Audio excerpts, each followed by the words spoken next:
ఆత్మను చంపనేరక దేహమును చంపు వారికి భయపడకుడి గాని ఆత్మను దేహమును చంపు నరకానికి మిక్కిలి భయపడి, నరకాన్ని సృజించిన దేవునికి మిక్కిలి భయపడి అని రాయబడింది.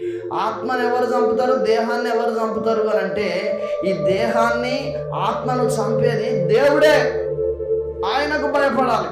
మరి ఈ లోకంలో దురాత్మలు దేన్ని చంపుతాయి అంటే శరీరాన్ని చంపుతాయి. హల్లెలూయా. శరీరాన్ని చంపేదానికి భయపడకూడదు. ఈ ఆత్మను శరీరాన్ని చంపే దేవునికి భయపడాలి. మరి ఆయన ఎందుకు చంపుతాడయ్యా మనల్ని అంటే, ఇక్కడ దయ్యానికి భయపడి దేవునికి లోబడకపోతే నీవు అగ్నిగుండంలో పడతావు. చచ్చిపోయిన తర్వాత ఎక్కడ పడతావు? అగ్నిగుండంలో పడతావు. అక్కడ నీ ఆత్మ చచ్చిపోతూనే ఉంటుంది.